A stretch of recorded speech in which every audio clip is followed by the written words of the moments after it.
Ladies and gentlemen, welcome to a cheeky episode of The Gold Standard with Alan Mosley. And here's your host, Alan Mosley.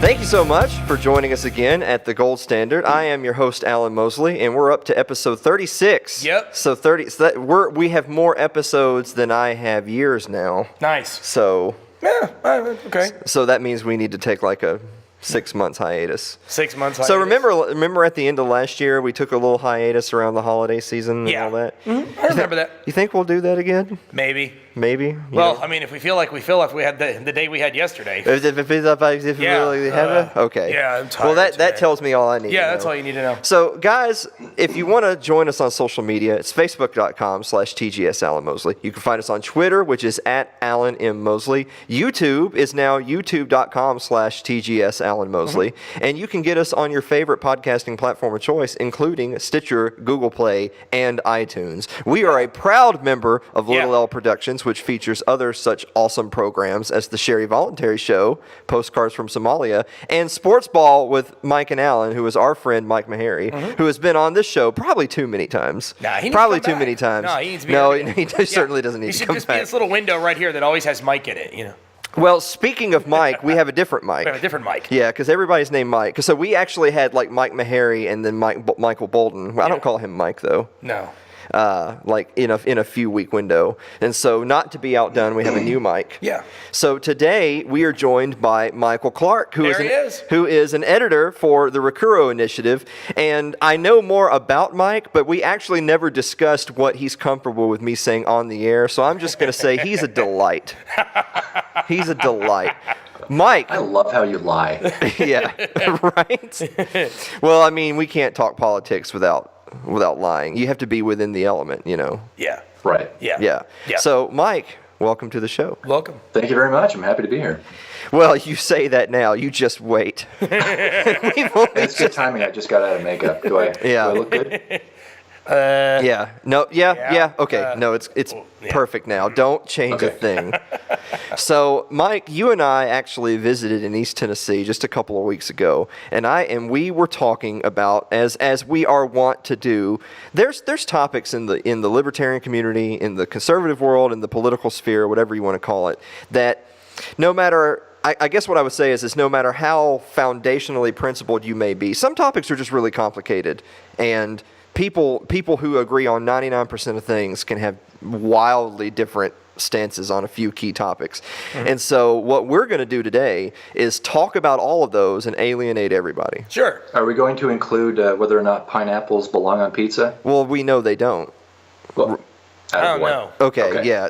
So we're going to get along just fine. Wow. Yeah. So we're on the same page when it comes to the pizza stuff. So we're good on that. However, hold on. Okay. Is a hot dog a sandwich? Well, yeah, of course. Okay. All right. Well, thanks so much for joining us this week, Mike. You've been such a It can only go down from here.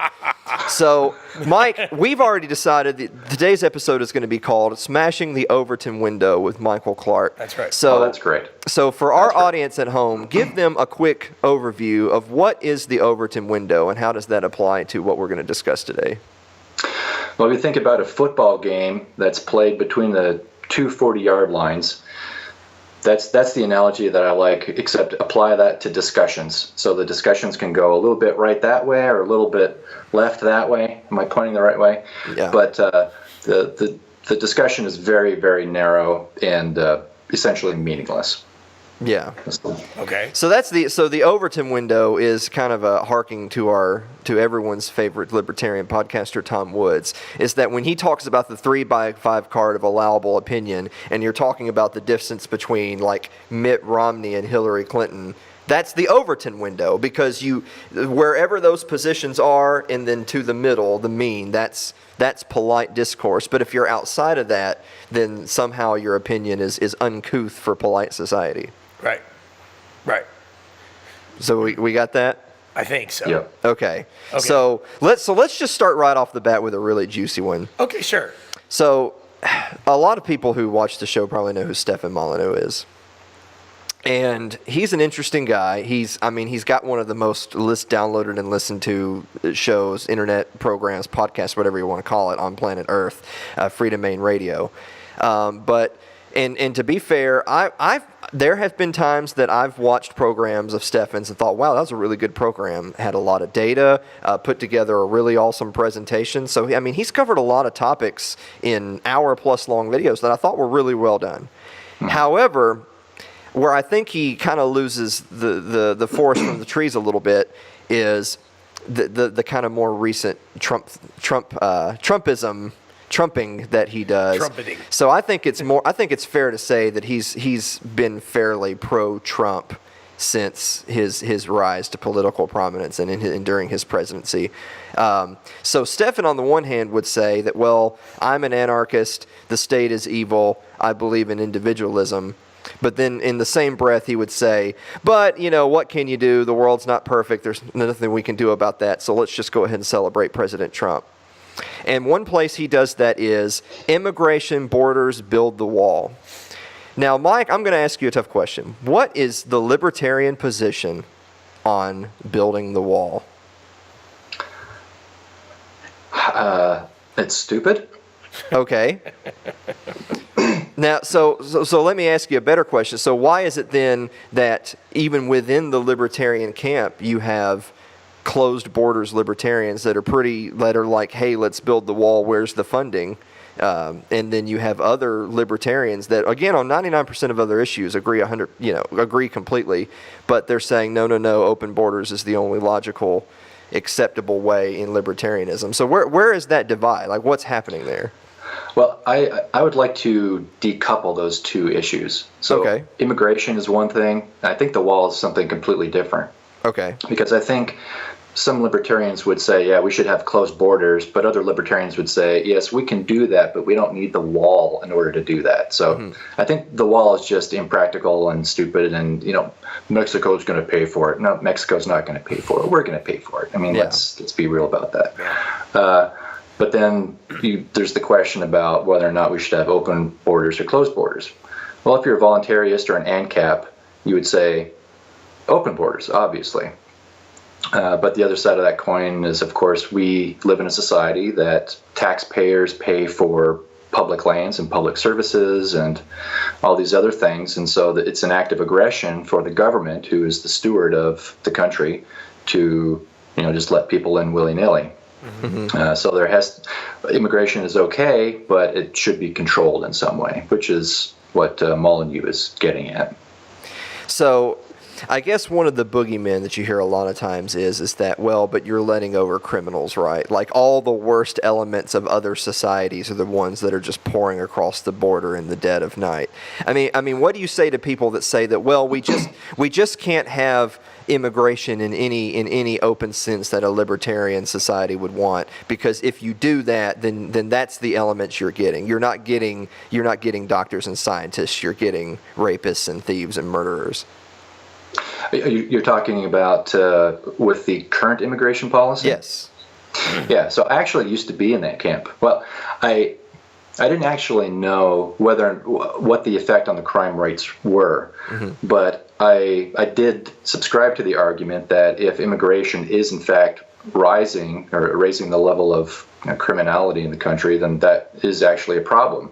But you referred to Mike Mahari earlier, and I was discussing this with him, and he pointed me to a study that was done by, I think it was a university in Texas, and they said that over the past 30 years, the crime rates have not gone up as a result of immigration. So it's a non-argument. Okay.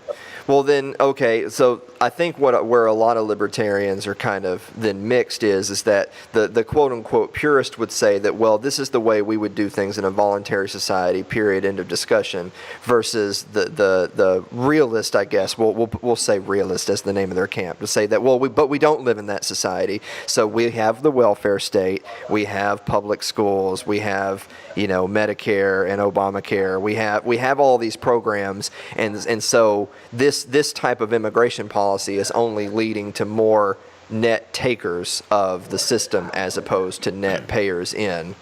And so that then is the ultimate reason why we need to be securing the borders. What do you say to that argument?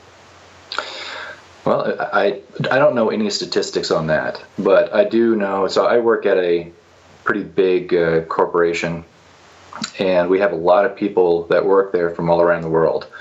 And, they're all professionals, and I can tell you with certainty that they're net contributors by a long, long margin. Of course, that doesn't cover the people that are sneaking in over the borders, from Mexico or wherever. But they're still working, they're still producing. I don't see a strong argument that says that immigration on the whole is bringing down the country.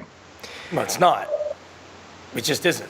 Well, let me then turn the focus back to Stefan Molyneux.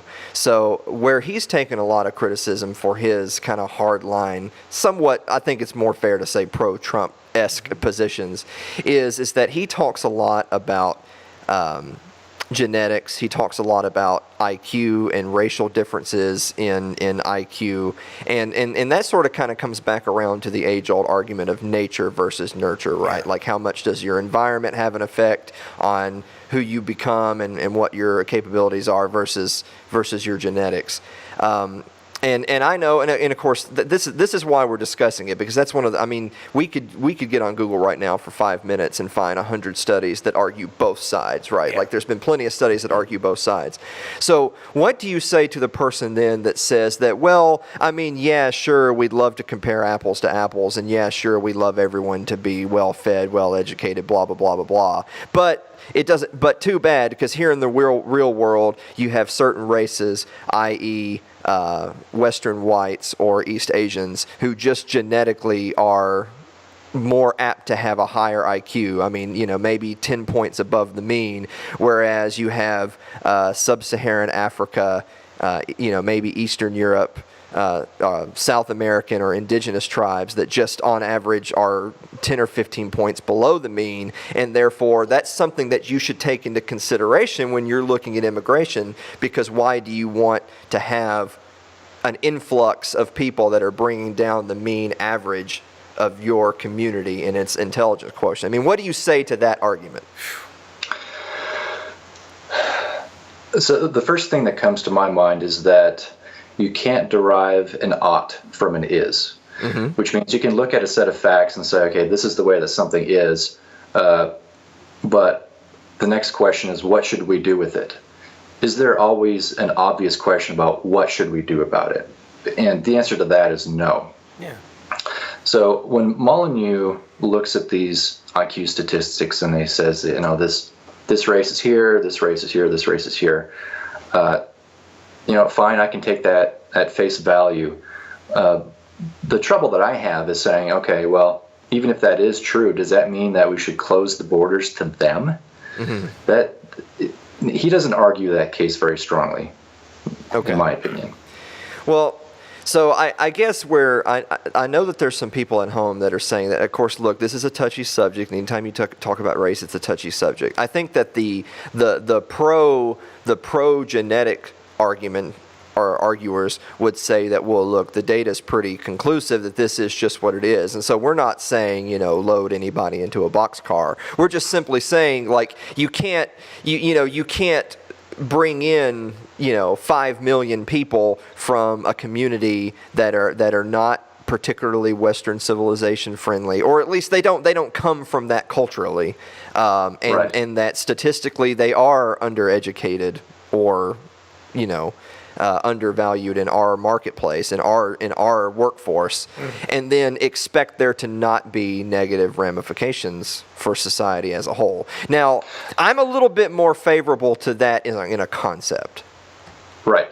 And so I would agree that I do think that it is problematic that we would bring in people whose culture doesn't value entrepreneurship or free speech or women's rights. Yeah. I do think that is a problem. But I think it's a lot more obvious and easy to make that case, when you're looking or comparing cultures rather than IQ. Yeah. People, when Obama was president, we had these birthers people, and they were saying that Obama shouldn't be president because of this this obscure possibility that he wasn't born in the States. And I would look at that and scratch my head and say, well, that may or may not be true. It's not really obvious, but why would you even go down that road? Obama is doing so many other things that are terrible and obvious. So let's look at that instead. Sure. And so when we're talking about IQ and culture, what I would rather do is to look at the things that are, very obvious and easy. Yeah. Which begs the question, does IQ have something to do with culture? Well, it might, and that's actually what Molyneux would argue. So Tom Woods brought this up with him, and he said, Thomas Sowell has looked at the issue of race for decades, but never once has he thought it appropriate to go to the topic of IQ, but he does go to culture. And then Molyneux turned around and said, well, yes, but you could make an argument that the basis of culture is, in fact, IQ. I don't believe that. I don't know. Well, so kind of taking it back around to immigration for a second, specifically immigration policy, and especially kind of cross-referencing that with American foreign policy. I think one thing that sort of gets lost in this whole conversation is, so who are the people, so which types of people are being more or less invited to immigrate, and what kinds of people are, quote unquote, coming across the border, pounding at the gates. So I don't really see this argument that, well, there's a horde, right? Like it's not a barbarians at the gate type situation. I don't think you see a huge chunk of the Middle East wanting to immigrate into the Western world. If anything, I think they want to just be there and not be affected by the Western world. I think what you see a lot more of that's totally been lost in the whole narrative is you see a lot more, of course, for our southern border specifically, you see a lot more South Americans and Central Americans that are actually fleeing despotic regimes that may or may not have been affected or propped up by U.S. foreign policy, and they're fleeing those despotic regimes, looking exactly for the kind of environments that you said we're supposed to be propagating, talking about more entrepreneurial, more equal rights, things like that. So it's more of an economic. So they're fleeing exactly the type of places you're saying don't mesh with us, and they're coming here precisely because they are attracted to those things. And yet there are political elements in our society. They're saying, oh, no, that's why we have to have a wall. We have to keep those people out. But are those not the people exactly that you would think would fit in perfectly? Maybe. I mean, I would tend to think yes. So the opposing argument there would be, so Venezuela right now, they're going through hell. I mean, literal hell and chaos. And the political movement right there, or in that country, is not to abandon socialism. What they want to do is to get somebody into office that exercises or carries out socialism better. So even though they've gone through all this, a lot of people still haven't got the message that your economic system is at fault here. It's not the people in power, it's your system. And I would, if that's the case, then I would worry that type of people fleeing Venezuela, coming to the U.S., would come here and say, oh, well, this is a mixed economy. They're obviously doing, enough socialism to make this country great. Yeah, exactly. But on the other hand, I think a lot of people would. I mean, there's a freedom movement there, and people are becoming more economically savvy around the world. I mean, they're not geniuses. They're not Rothbard, but capitalism is spreading, and it's actually making a significant effect on the world. So Now you had mentioned there, I had said earlier, talking about missing the forest from the trees, and my primary criticism of Molyneux is, I feel like that if you're going to take an anti-state, anarchist type position, then you need to stay on message that the state is the problem, not kind of co-opting the message of, well, we'll just get, we'll work from within and we'll get the state to work for us. Like, you've missed the point if that's kind of the direction you're going.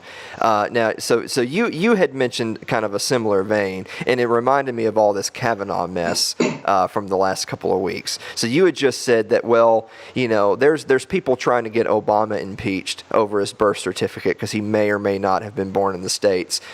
missing completely the big picture of all the, executive overreach, the drone bombings, the extrajudicial killings. I mean, all this stuff. But that just kind of goes to show you that that's just political.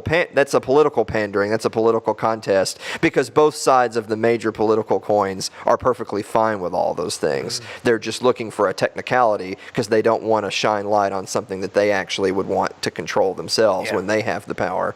And I saw this exact same thing with all the Kavanaugh stuff, like, war powers, Patriot Act, Fourth Amendment. You don't see leftists complaining about those things because the Democrat Party will be more than happy to employ those exact same vices on their own behalf once they regain control of Washington. So since they don't want to shed light on that, we have to look at the technicality of, well, he did something bad when he was a teenager. Yeah, no, that's absolutely true. And that gets back to the Overton window. So. Yeah, exactly. Yeah, that's why the world needs us, to educate it. Yeah. Move us out of this. Yeah, exactly. So let's just go ahead and hit another hot topic. Let's just hit all the hot button topics while we're here. Okay. So Mike, I'll let you pick. What do we do next? Do we do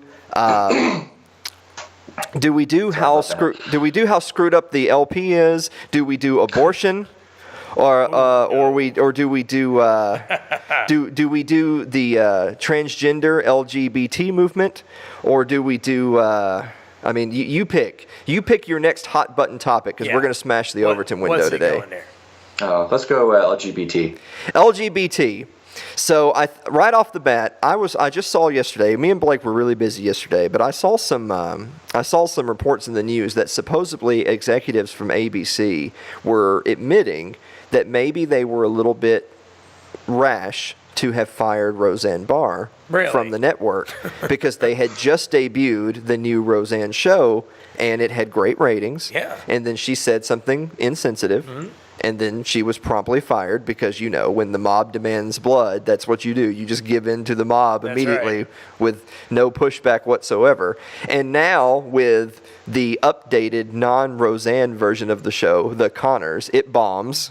And now ABC's saying, well, you know what? Maybe we could have kept our heads down. Maybe we could have weathered the storm. Maybe we could have taken a stand and said that, well, you know what? We don't endorse what one of our actors or employees said, but you know what? This is a TV show, this isn't a political show. Right. And so they're saying that, well, maybe we regret a little bit having rushed to a conclusion. So if only someone had seen that coming. Because this has never happened before. Yeah. This is the first time this has ever happened. History was made. Yes, exactly. So when you talk about the kind of the transgender movement and the loud and boisterous minority, and you talk about PC culture and all that, and then with this situation with ABC, with Roseanne, what do you think about the concept of when someone says something that PC culture doesn't like, and all of a sudden there's boycotts and Twitter hashtags and everything else? What do you think is the appropriate way to handle that if you find yourself on the wrong end of the mob? Number one, never apologize. Yeah. Okay. I like that. And go on. Mm-hmm. So why do you not apologize? Because why would you? You don't need a reason to not do something. You need a reason to do something. Yeah. And if that reason is you have 6 leftists in their parents' basement screaming and crying over words that didn't physically hurt you, well, tough for them. Mm-hmm. Yeah. Well, I know now, Mike, because me and Mike are friends off of air, but don't tell anybody I said so. So, Mike, I know that you're a Jordan Peterson fan, and Jordan Peterson is exactly so he's dealt with this whole situation pretty much the exact opposite way that most celebrities, that ABC, he's dealt with it the opposite way, which is double down and saying, no, you heard me right the first time. That's what I believe. My thoughts are my own. That's my opinion, and so I don't. You're not entitled to an apology for my opinion, because that doesn't, and so this is what I would say, and I'll give you the floor. My argument would be is that, well, even if I said something that was insensitive to you, if it's how I feel, if it's my opinion, well, my opinion doesn't change because you're angry. Right. Now I may have enough principles. I may have enough respect for you that I'm not trying to make you angry. I'm not trying to cause a scene. I'm not a shock jock. But your being angry doesn't change how I feel about anything. Yeah. Right. Yeah, exactly right. And so you can look at this at two levels of analysis. One is the actual individual, which you just explained perfectly. So if I believe very strongly in XYZ and you don't like that, that's not a reason for me to change what I think. Right. But the other level of analysis is culture itself. Mm-hmm. And, you are doing a disservice to your society and to your culture if you don't speak out against craziness. Mm-hmm. If everybody just shuts up and the crazies take control of everything, the ship is going down. Yeah. That's what's going to happen. And we don't want that to happen. So you need to speak out and say, no, this is crazy. Stop. Yeah. Well, I'm reminded there was a segment that we'd only briefly touched on a few weeks back, but we didn't go into any great detail. And it's from your neck of the woods, from the University of Tennessee, which I've got my UT shirt on because they beat Auburn yesterday. So I'm surprised your home wasn't just burnt to the ground. Wow. After them finally winning a big game for the first time in a couple of years. But there was a linebacker that played for the University of Tennessee. His name was A.J. Johnson.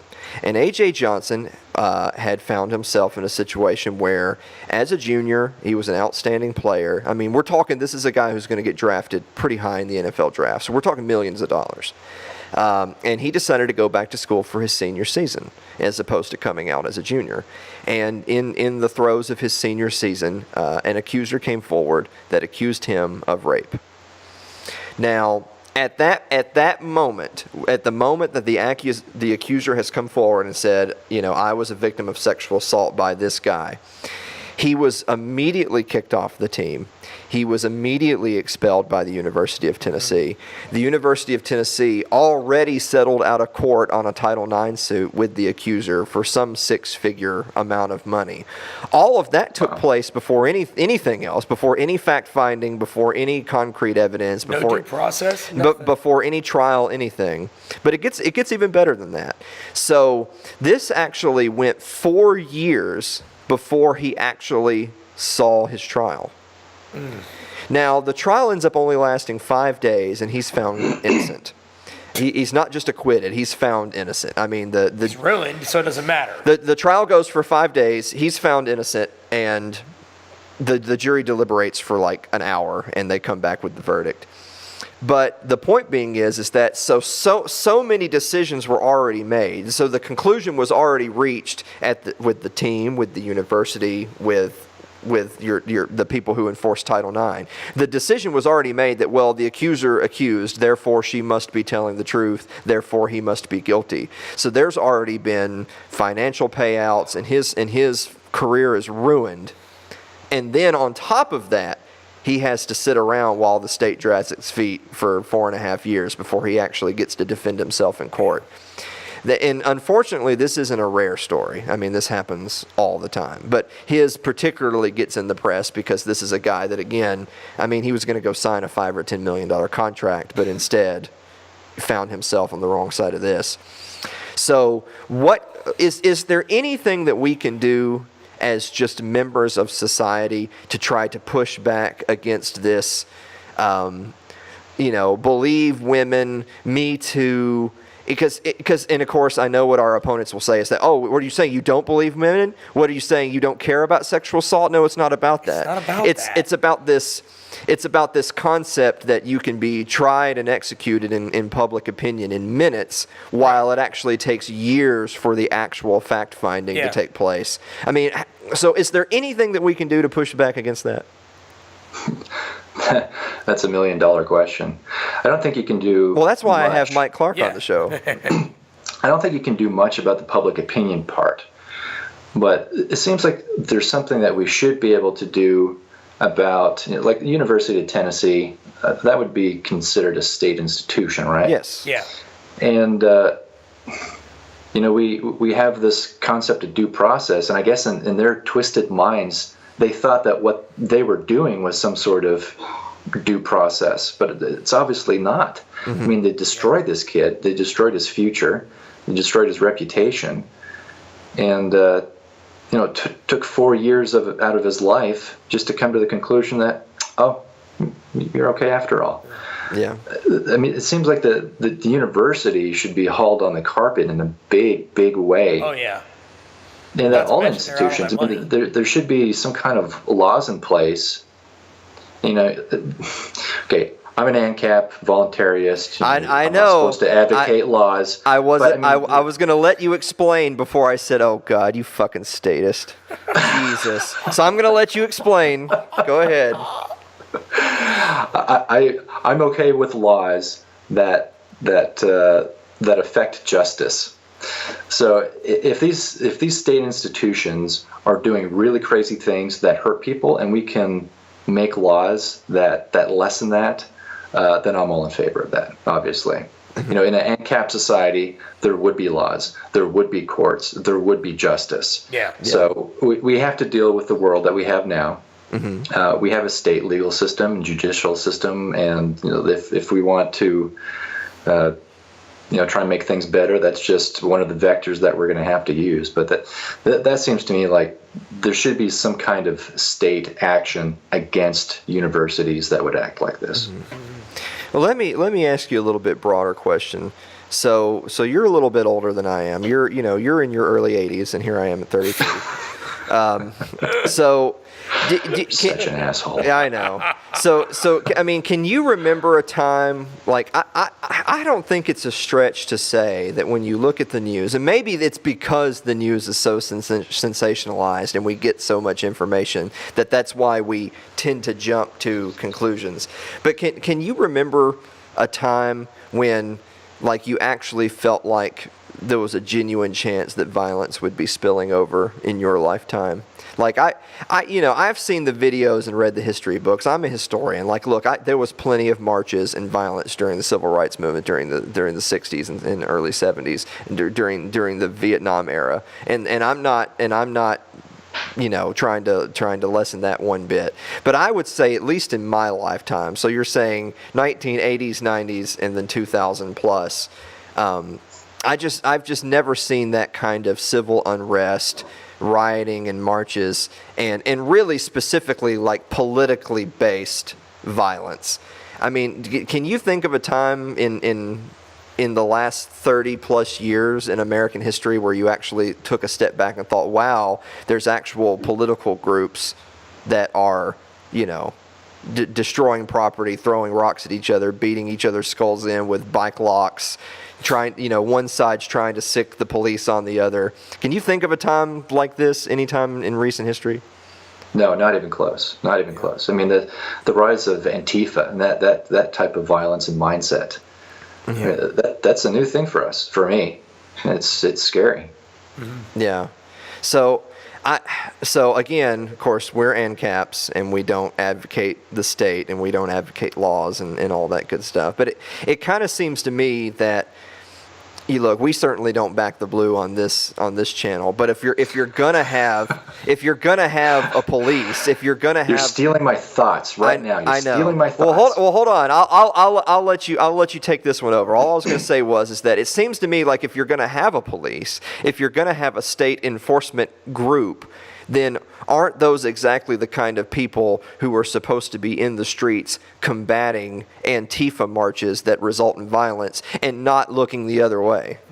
Yeah, exactly. It's and I'm still kind of dumbfounded by the fact that doesn't happen. I mean, Charlottesville was, it was just unbelievable. I mean, the police were actually told not to do anything. And I think things have probably changed since then. But when I see videos of Antifa now, even now, it's the police aren't doing what you would imagine they should be doing. I'm harking Just back stopping to, this stuff. if you remember the videos that you've seen in history class, or if you watch TV a lot like I do, unfortunately, you see all these historical footage of the violence and the riots in the 60s, and back in the Vietnam era, there was a lot of that going on back then, but that paled in comparison to what Antifa's doing. I mean, destruction of property and violence like that, and to not see something being done more aggressively to stop that is a little disheartening. Yeah, and if you think about during the Vietnam era, I mean, it was hippies and peaceniks that were rebelling against the war, and you still had the riot police, and now. And they were going after guys that were just basically smoking pot and trying to avoid getting into trouble, but banding together and speaking out against the system. Yeah, exactly right. But they weren't breaking stuff and killing people, It's a different world we live in. Exactly. Man. Well, I think an important distinguishing characteristic there to make is that those older movements and riots, you're talking about, now granted, a lot of those people don't ideologically agree with you or me, but for better or worse, they were marching against the state, right? They were talking about, we need equal rights because, the state enforces segregation. The state is responsible. The state is in unconstitutional wars and conscripting, young men into slavery to go fight and die. So they might be mad at the wrong people sometimes for the wrong reasons, but for better or worse, they were arguing against the state. Yeah. Whereas, on the other hand, the type of violence you're seeing today is really just two different it's just two different groups that are fighting over control of the state power, not against the state power.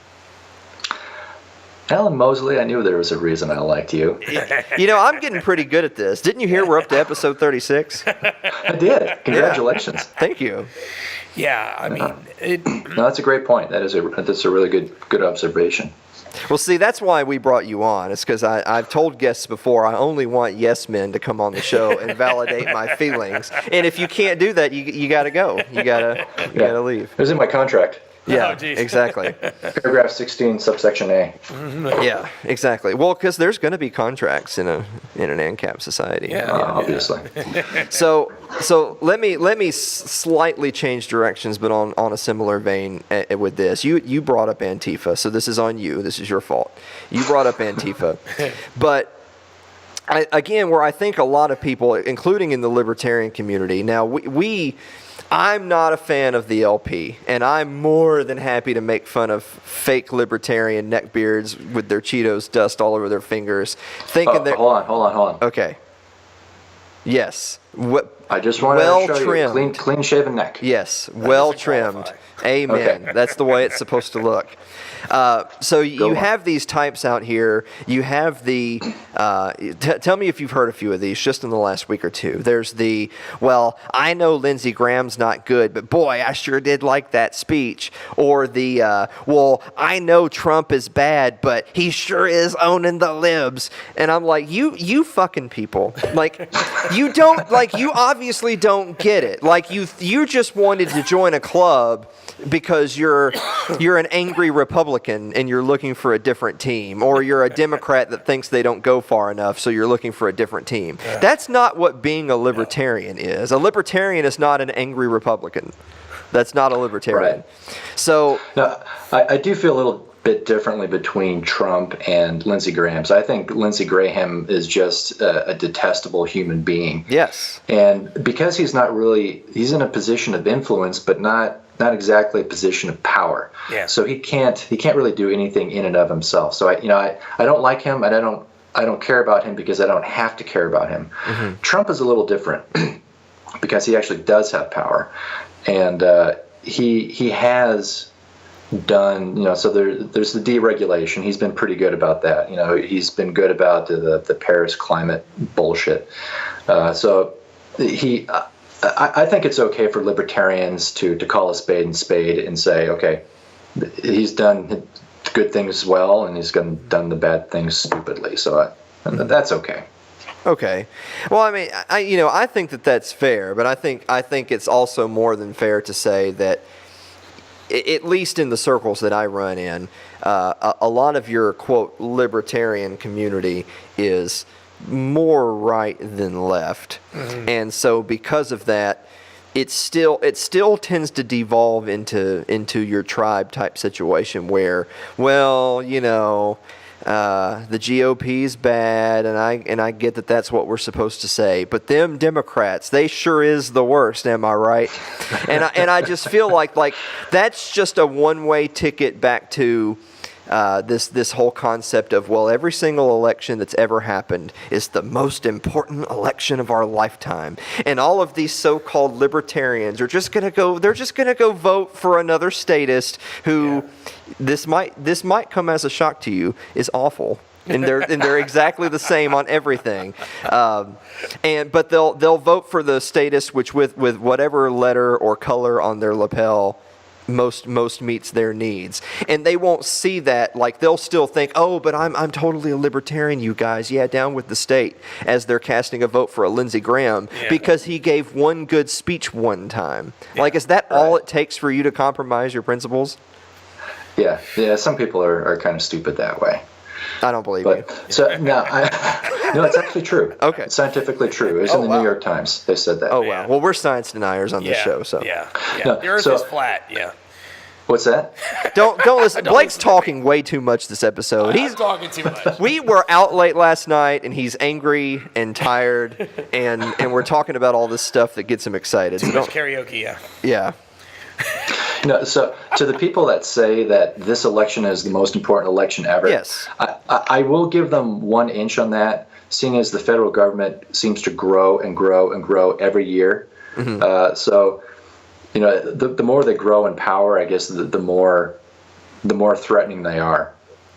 However, voting for the GOP isn't going to change that. That's not going to be the means to salvation and freedom in our country. It's just not. Well, we had actually talked, I think, just last week. There was the post by Thomas Massey where he was showing, you know, I'm every single time I say anything critical of the GOP, of the president, whatever, I'm inundated with these just brain dead hordes who are like, you're a traitor, how mad are you that we just keep on #winning talking about Trump? And he's like, Exhibit A, look at like the most recent omnibus spending bill where, 20-ish some odd Republicans voted nay, 20-ish some odd Democrats voted nay, but overwhelmingly like 170 some odd of both parties voted yay, and it passed easily. So if you somehow are still convinced that either party on practically any issue is the party of principle or of the people, you're just kidding yourself. Yeah, absolutely. I mean, again, it's the Overton window. It's the 3x5 card of allowable opinion. Both parties are absolutely terrible, and you have to kind of expect that because that's what you get from a nation-level system of democracy.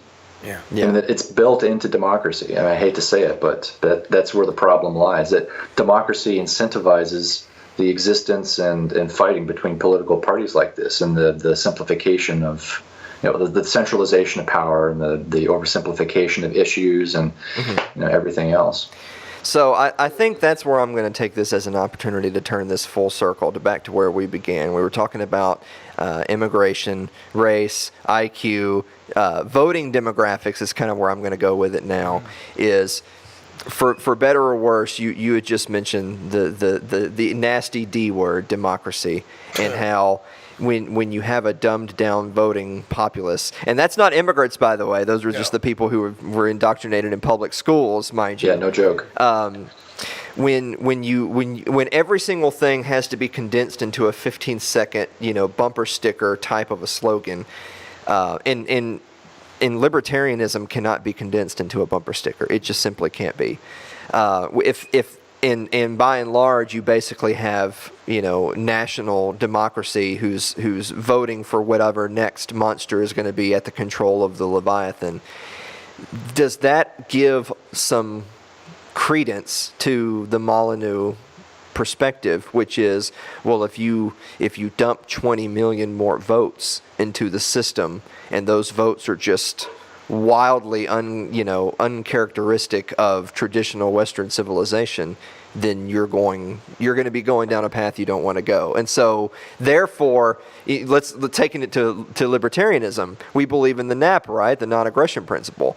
Do you consider 20 million immigrants coming in and voting in people who politically, socially, culturally do not reflect you in any way, and they are lording over you? Is that violence? Is that aggression? And therefore, something should be done about it. So if you consider aggression to be you taking away my ability to exercise control over my body or my property, I know it's kind of a tough one. If you bring in 20 million people and they all vote Democrat, it's hard to make the argument that you're actually making the country worse, because the country's getting kind of worse all the time. Mm-hmm. It's like, again, you're going between the 40-yard line. So if the immigrants are voting for the GOP instead of the Democrats, is that really that much better? No. I know that it is, but let's say that they are in the country. What exactly is being taken away from me? Well, money, you could say my taxes are being taken away from me, but the taxes haven't really gone up. So the debt's gone up. My children and my grandchildren will probably feel the pinch of that down the road, but I'm not really feeling the pinch of that. I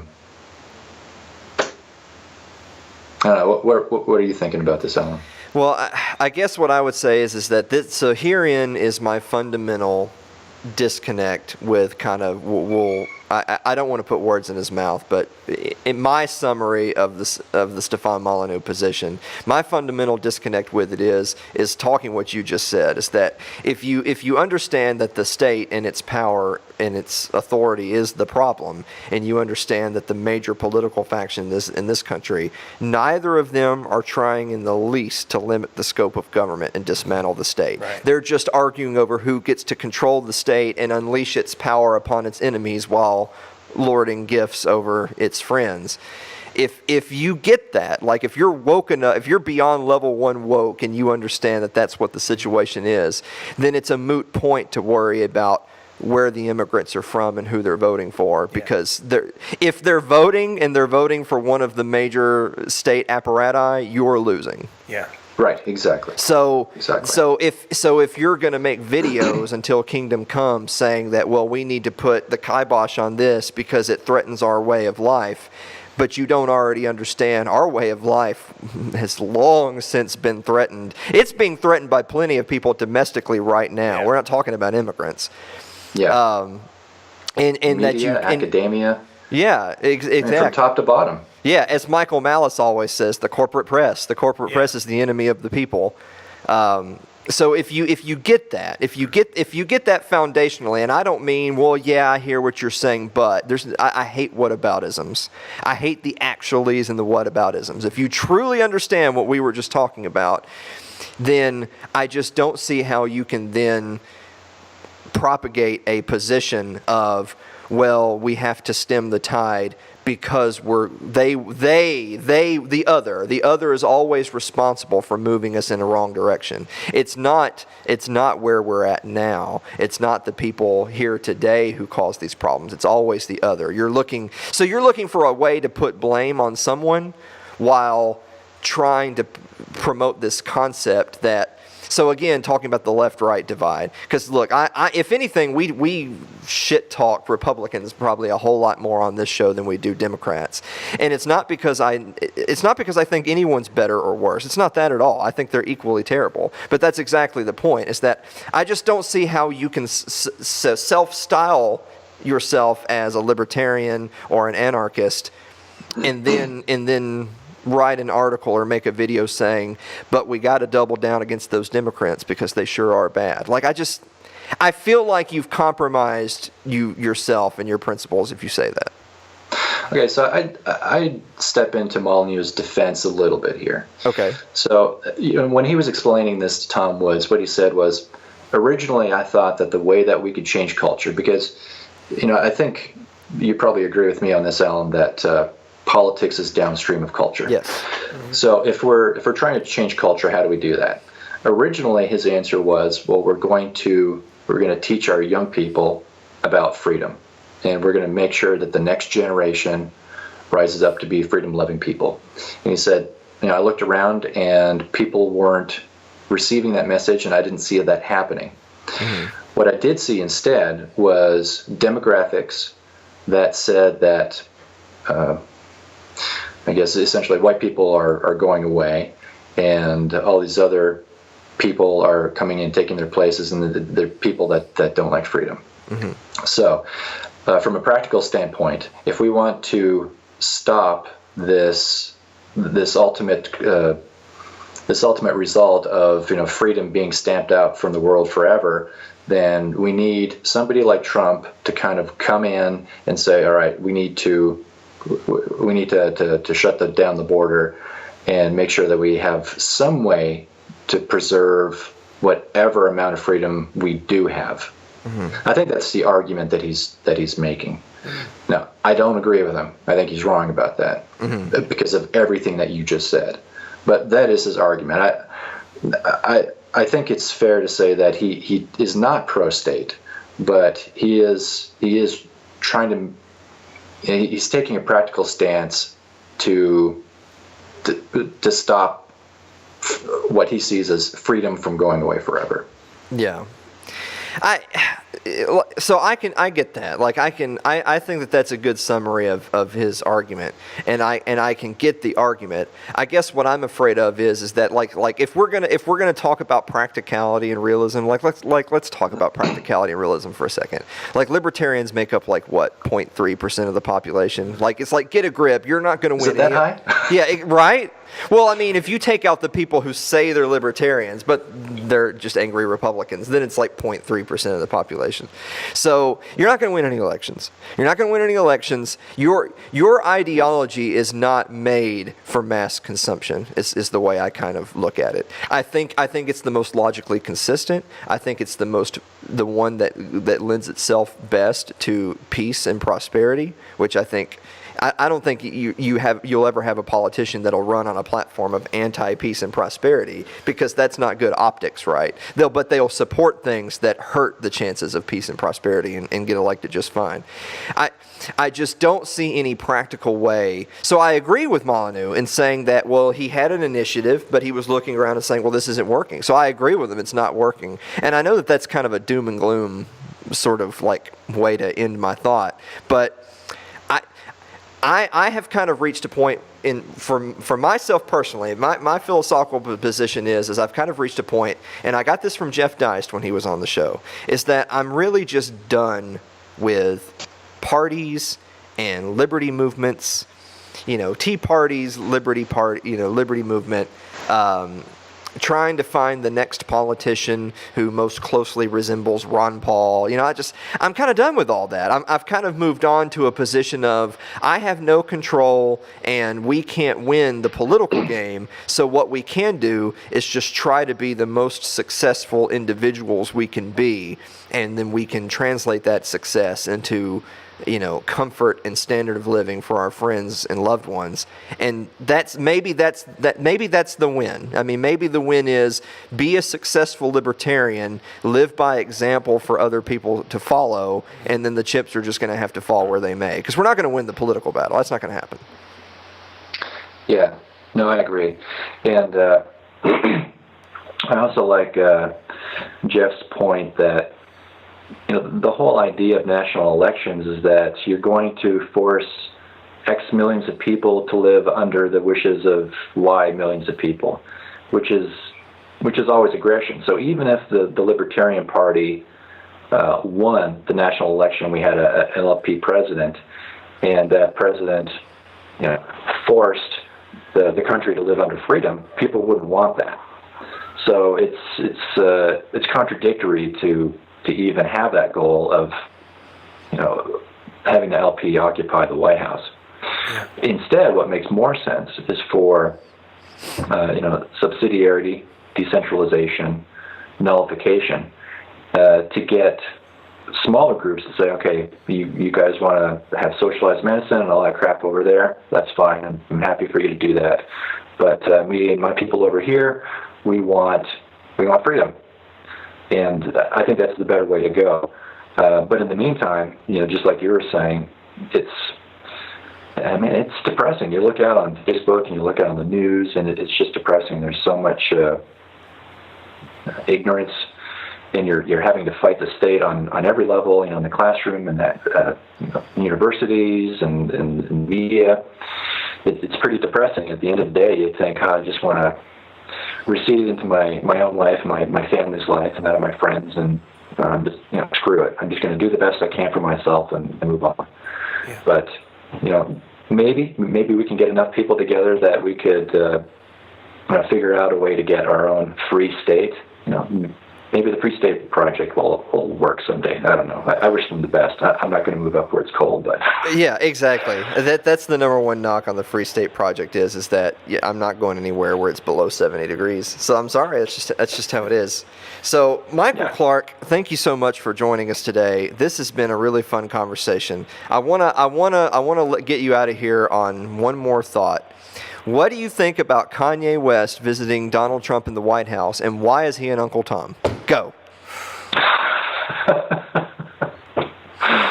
Oh, well, I always wonder why presidents would have people like Kanye West come into the White House. Why would you do that? I wouldn't even care. Mm-hmm. But what was part two of your question? Why is everyone calling him an Uncle Tom? Oh, well, because he is, obviously. Obviously. Well, of course. Well, it couldn't be said better right there. So I'm just going to cut you off so you can't explain yourself and everyone thinks you're a racist.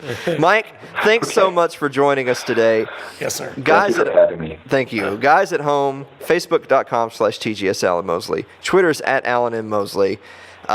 Favorite podcasting platform of choice, including Google Play, Stitcher, and iTunes. Also on YouTube, youtube.com/TGS Alan Mosley. Got anything else? Just going to take me a while to process all this, but this was a deep episode.